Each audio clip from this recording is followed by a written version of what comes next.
Relief for millions of jobless in the U.S. after Senate approval for the extension of unemployment benefits. But will extending the period of payouts help or hurt a still ailing economy? And in an election year, to what extent is the move politically motivated? This is Inside Story.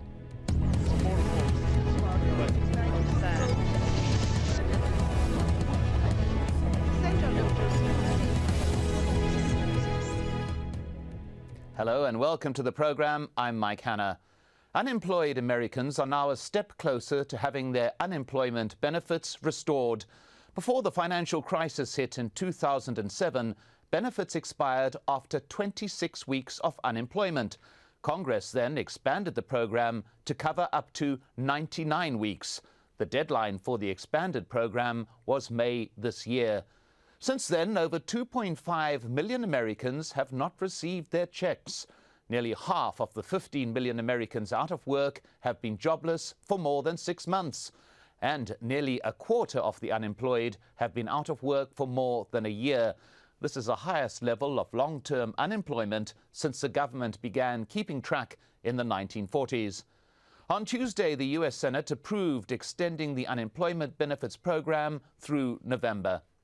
Well, joining us now to discuss all of this are our guests in Washington, D.C., Republican strategist John Feehery. Also in D.C., Christian Weller. He's a senior fellow at the Center for American Progress and an associate professor of public policy at the University of Massachusetts. And in Las Vegas, Nevada, Arthur Delaney. He's a reporter for the Huffington Post. Well, let's begin in Washington, D.C. and John Feehery. Now, this is normally a bipartisan issue, yet it took the death of a senator and the appointment of a new one to see the law actually passed. Why was there this deep Republican opposition? Well, I don't think anything's bipartisan in Washington anymore. I think that Republicans and Democrats have really a different way of looking at jobs and the economy and how to grow the economy. Republicans want private sector investment and look more through tax cuts. Democrats tend to look more through public investment. And this whole argument over whether extending unemployment benefits actually is a stimulus or not, I think that is a big point of disagreement between the Republicans and Democrats. And finally, Republicans are taking very seriously the idea of debt as a real problem with this economy. And Democrats seem to not take it as seriously. For the Republican base, this is one of their #1 issues. And the idea that the extending unemployment benefits further will cost $34 billion, I mean, that's a lot of money. And I think Republicans say, you know, if you're going to do that, we should pay for it because we can't continue to spend like we're spending and keep this country financially solvent.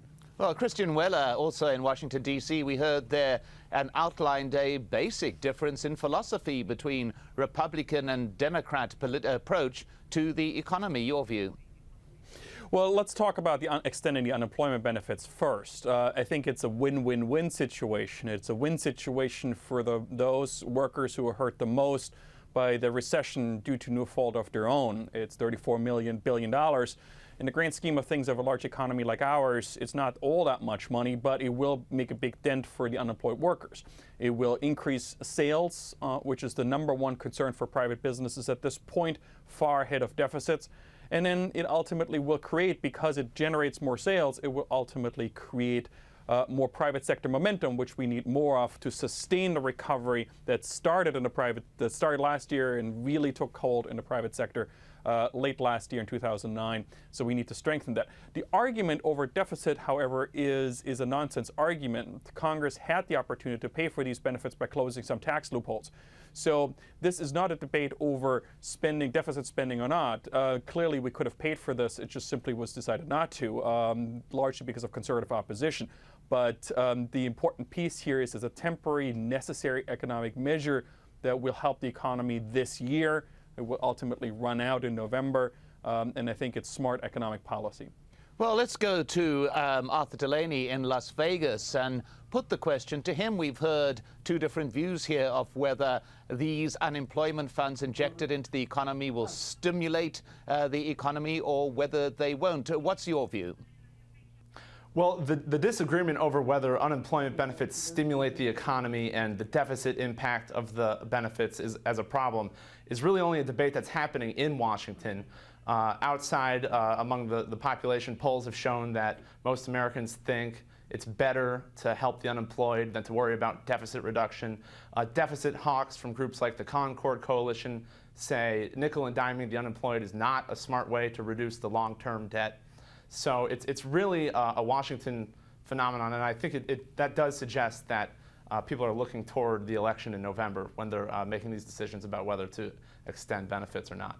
We'll return to that upcoming midterm election in a while, but Christian Weller, that particular point we heard there, that within Washington it does appear among some sectors greater concern for big business rather than those ordinary people who only occasionally are trotted out, as we saw in the Rose Garden when the president welcomed the passing of this legislation. Well, I think you have to be careful here. I think we don't want to necessarily point this as a unemployed versus workers versus big business. Clearly, you do need the private sector at this point to really create all the jobs that we need to reduce the unemployment rate. The debate, however, is how do you protect the private sector momentum that started late last year? And when you look at the polls from business leaders, what is very clear, 40% of business leaders say their top worry at this point is sales. Only 5% say deficits. So what you do need to create at this point is more money in people's pockets, more sales. And then one of the most effective way of doing this is extending the unemployment benefits temporarily through the end of the year to give those who will most likely spend the money because they're struggling financially the most, the additional resources they need to pay their bills. Well, John Feary, we had there a reversal of the argument that you used, that if people do have more money, they will stimulate private business. Well, I think the biggest problem facing the private sector right now is uncertainty about the future. I think unemployment benefits is really not going to be an economic stimulant. The biggest problem is coming from the Obama administration, these regulations from financial services reform that just passed, which makes small business lending very tenuous in the future. There's a lot of regulations going in with healthcare that make small businesses very nervous. The number one issue facing the Chamber of Commerce, for example, is the uncertainty coming from the Obama administration and its legislative actions and how it's going to impact their decisions. That's why they're holding tight with their money. There's a lot of money in the private sector that's just being held tight because we don't know about tax policy from the Obama administration.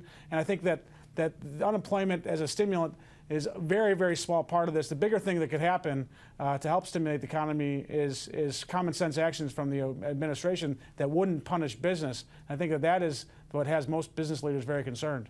Arthur Delaney, we heard there the phrase that wouldn't punish business. Do you see the Obama administration as one that is punishing business?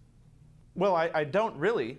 And the talk about uncertainty for business it sounds callous sometimes coming from Washington when there are 2.5 million people who are affected by the lapse in unemployment benefits that just happened, who had no idea when they would get the checks that they've been told to expect when they first started drawing benefits. Well, as mentioned earlier, the unemployment benefits have traditionally received support from both the Republicans and the Democrats. But as the midterm elections approach, in which control of the Congress could be at stake, both parties could be using the issue to push their own agendas. To recap, while most Republicans insist that money already budgeted from last year's massive stimulus package should be used to cover the cost, the majority of Democrats argue unemployment benefits are a standalone issue, which require a further injection of federal funds. This in line with an economic argument that greater public spending can help counter recession. Although a key victory for Obama, this $34 billion bill will add to an already bloated national deficit of $13 trillion, money that the US government theoretically owes. But behind these arguments, as we mentioned a bit earlier, perhaps there's this broader philosophical question which was touched on, the nature of government itself and to what extent it should intervene in the economies. John Feary, I'd like you to expand on the point that you began there of the Obama government as an interventionist one. Well, there's no question. I think that President Obama sees himself as a latter-day FDR. He wants to really inject the government in the private sector. I think Republicans have a much different view of what would help grow the economy, and that is having more common sense, fewer regulations that are intrusive. and tax policy that actually makes America more competitive, and actually trade policy that we will expand exports, which the Obama administration gives lip service to but rarely does anything about.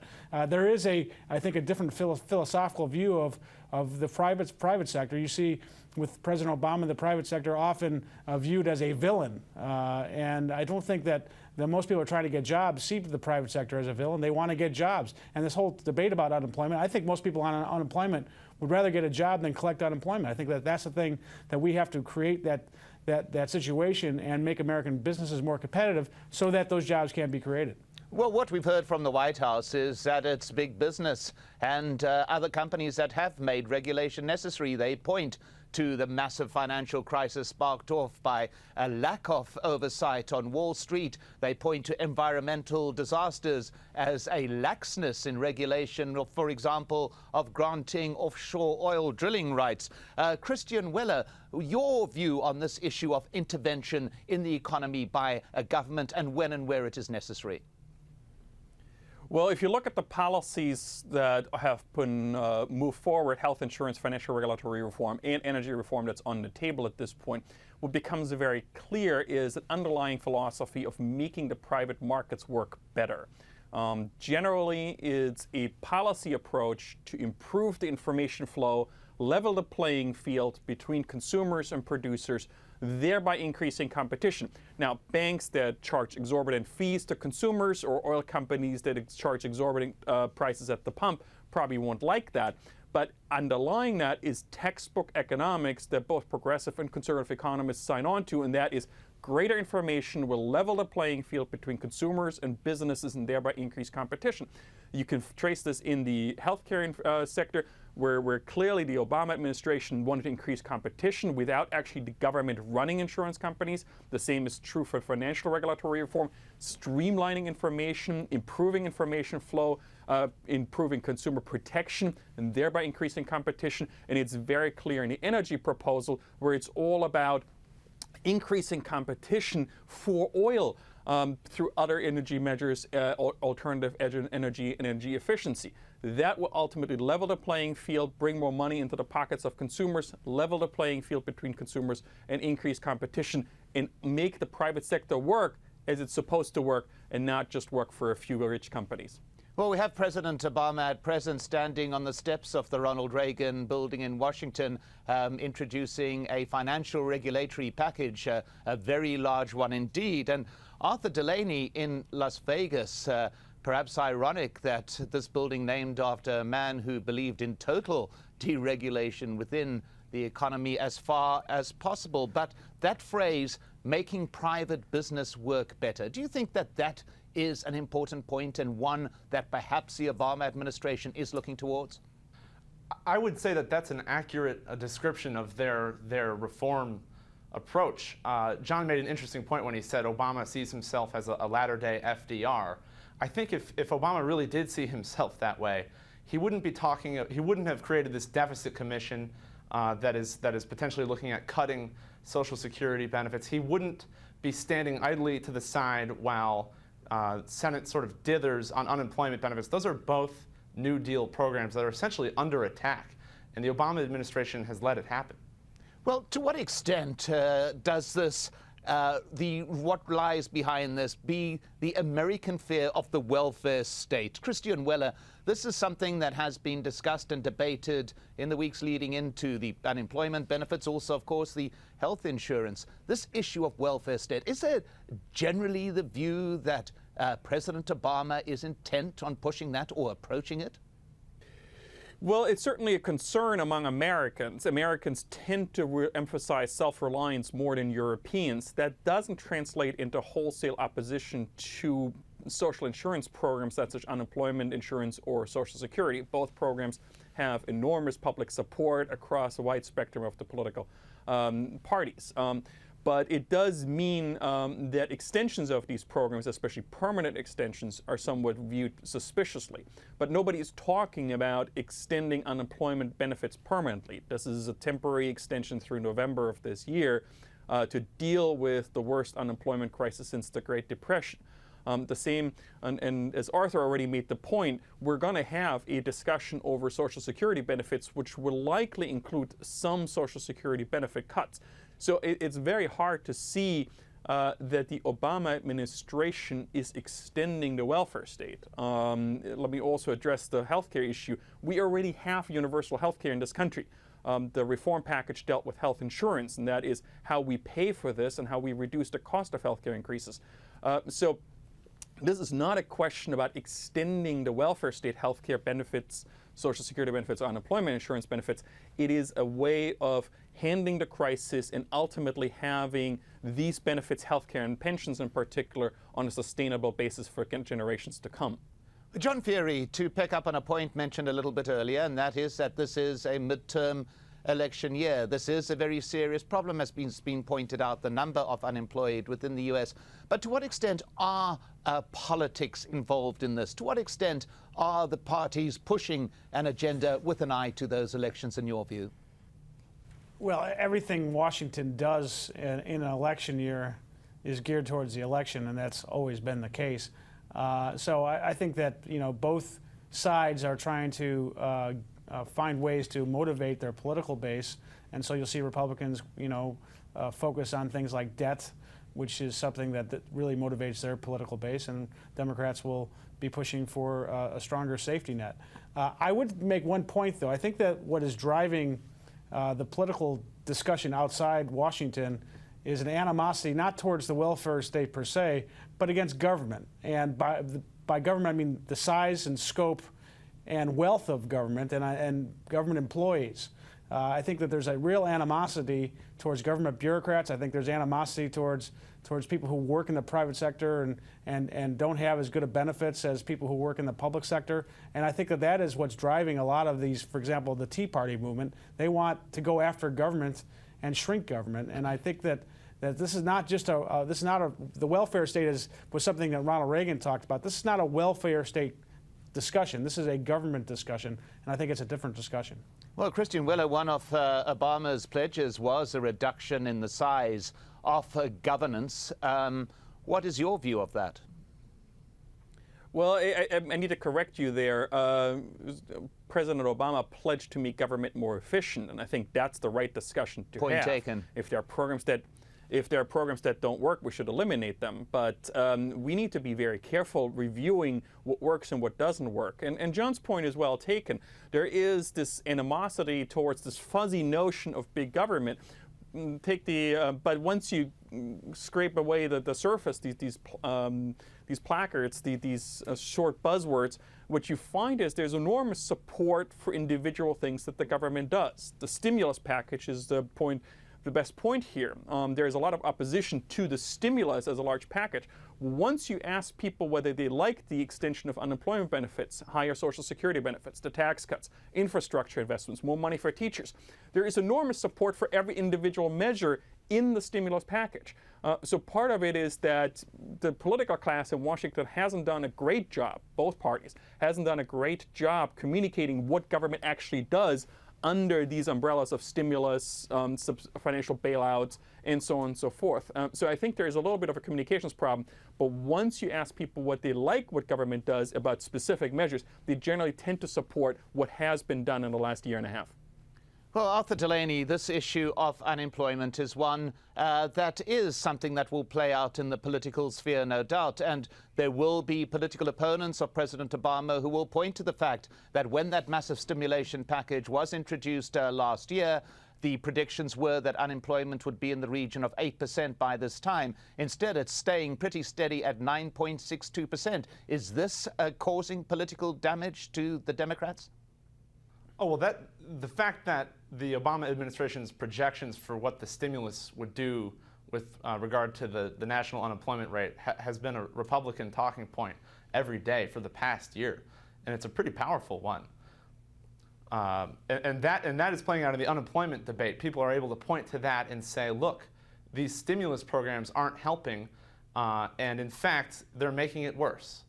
So you've seen the deficit is supposed to be the main concern for Republicans who are opposing the Democratic extensions of unemployment benefits, but they are also having these side arguments where they say unemployment benefits discourage people from looking for work. Well, we have the issue as well is that unemployment figures are based on the number of people looking for work. So if you do have a greater degree perhaps of unemployment benefits and maybe less people look for work, your unemployment figures increase. The Obama administration has been arguing that what is important is to look at how many jobs are lost each month and how many jobs are gained each month as a better indicator of its success over the period of its administration. Christian Weller, do you want to comment on that? Yes, I think there's two things here. First of all, people look for jobs. They don't look necessarily to be unemployed. So clearly the employment numbers matter. The other part is the forecasts by the Obama administration were based on data that at this point are outdated. We learned very quickly afterwards that the economy was doing a lot worse than initially thought. So, but the storyline still stands. If you look at the various pieces, the various steps to getting to a reduced unemployment rate, that is, first you put more money into people's pockets, that will increase sales. Then private businesses will start investing, the economy will grow, businesses will start hiring. Those steps actually happen exactly like the Obama administration said it would.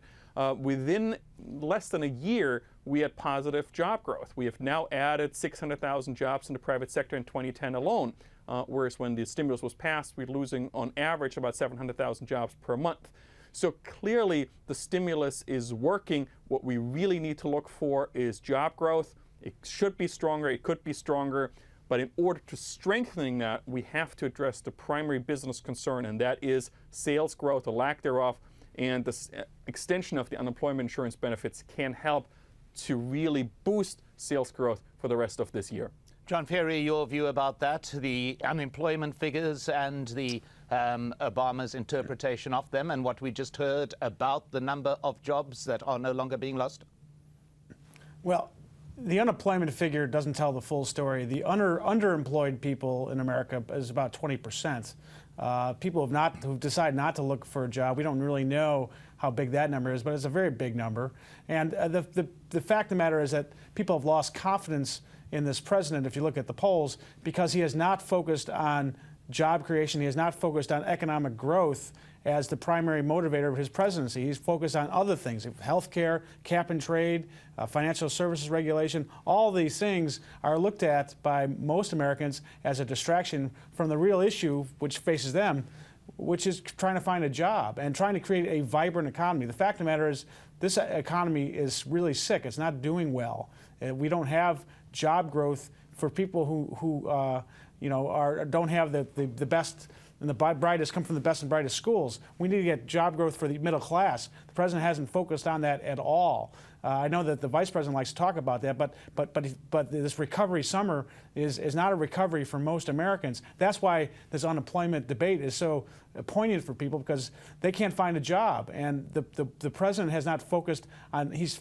been focusing in the last couple of weeks on giving an unemployment check. They don't want an unemployment check. They want a real check. They want a check that comes from a private sector job. And the lack of focus from this president is why his poll ratings have gone down, and the lack of confidence that he has exhibited, the president has exhibited in the private sector to create jobs with all these regulations, has shown itself to hurt job creation, and that's what the business community is saying. And they are sitting on trillions and trillions of dollars because they don't know how to invest the money. And this idea that extending unemployment benefits is going to somehow help stimulate job growth is a joke. It hasn't happened for the last month and a half. The last 3 months, last 9 months, unemployment benefits have been extended, and the job growth has not come from that. The last job report I saw, there were 480,000 jobs created. 400,000 of those jobs came from census workers, government employees. So the president's lack of focus on job creation has hurt him terribly. Many divergent views on this issue, but my thanks to our guests, John Ferry and Christian Weller in Washington, D.C., and Arthur Delaney in Las Vegas. And thank you so much for joining us here on this edition of Inside Story. We welcome your comments and suggestions. Please email them to us at insidestory@aljazeera.net. I'm Mike Hanna. Goodbye for now.